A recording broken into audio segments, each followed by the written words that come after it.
Gini Bu, saya ada tugas buat wawancara tentang sejarah. Nah, yang saya ambil ini tentang sejarah berdirinya Arek Lancor. Bagaimana sejarah berdirinya Arek Lancor? Zaman dulu di kota Pamekasan itu terjadi penjajahan, sehingga masyarakat Pamekasan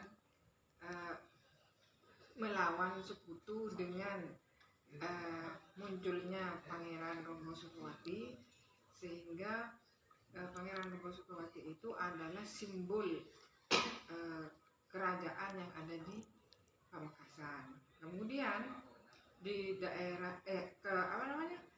penjajahan itu terjadi di daerah Klampar dan pada masa pemerintahan Pangeran Ronggo Sukowati. Kenapa dinamakan Arek Lancor? Masyarakat Pamekasan pada waktu penjajahan itu senjatanya menggunakan celurit. Celurit itu bahasa Indonesianya, tetapi bahasa Maduranya adalah arek. Arek, kemudian lancor, kemudian lagi itu semacam senjata tajam yang lainnya itu digunakan oleh masyarakat atau penduduk Pamekasan untuk melawan sekutu, sehingga timbullah atau ada monumen Arek Lancor itu.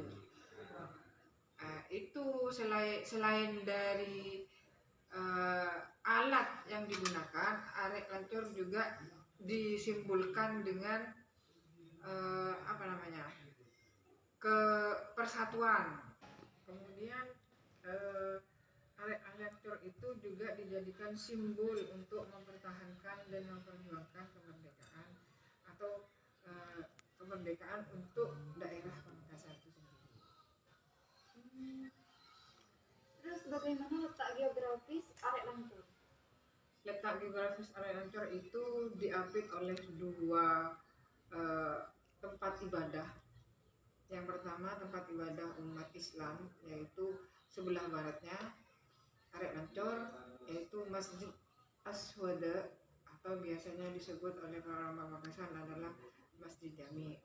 Kemudian sebelah timurnya tempat ibadah umat Kristen, yaitu Gereja Katolik Maria Ratu Para Rasul. Kemudian sebelah utaranya adalah Karesidenan. Kemudian sebelah selatannya ada hotel yang berdekatan dengan kantor pos.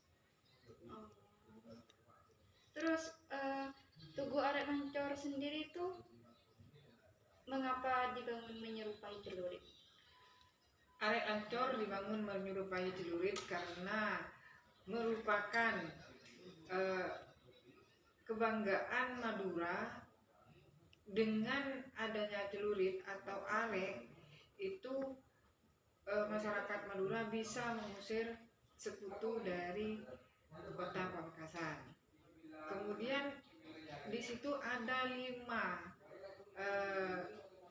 kobaran api yang berbentuk yang saling berhadapan dan terdapat ujung runcing yang mengarah ke atas.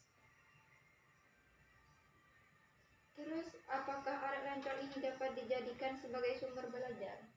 Bisa dijadikan sumber belajar karena memang Arek Lancor itu adalah sejarah perjuangan yang dilakukan oleh masyarakat Pamekasan sendiri yang dipimpin oleh Pangeran Ronggo Sukowati, di mana Pangeran Ronggo Sukowati juga dimakamkan di daerah Pamekasan yang beralamat atau yang terdapat di daerah Kolmajung. Ya sudah Bu. Terima kasih Bu.